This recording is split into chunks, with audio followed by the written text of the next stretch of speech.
ঘটক সাহেব, আপনার কাছে যাইতেছিলাম। আমার কাছে? আমার কাছে কি দরকার? আপনি নাকি বিয়া করাইয়া দেন?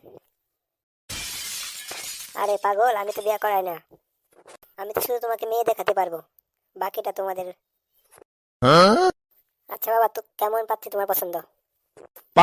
ঘটক সাহেব শুনেন, আগে অনেক পাত্রী দেখছি কিন্তু একটাও আমার পছন্দ হয় নাই। হয় কালো, নয়তো মোটা, নয়তো দামড়া। আমার কোনোটাই পছন্দ হয় না।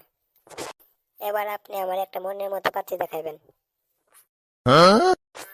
আমি যেখানে আছি সেখানে তোমার কোনো চিন্তা নাই। কালকেই তোমাকে আমি মেয়ে দেখাবো। ওকে, তাহলে কালকে দেখা হবে। এই যে আমার মাইয়া। ঘটক সাহেব, আপনি কিছু জিজ্ঞাসা করেন। আচ্ছা মা, তোমার নাম কি? আমার নাম পারো। ঘটক সাহেব, আর কিছু জিজ্ঞাসা করার প্রয়োজন নাই, মেয়ে আমার পছন্দ হয়েছে। আমি আজকেই বউ নিয়ে চলে যেতে চাই।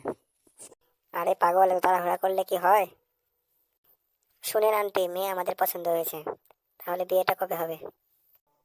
আসলে আমরা একটা অনুষ্ঠান করতে চাইছিলাম তো, আগামী শুক্রবারে বিয়ে হবে। ঠিক আছে?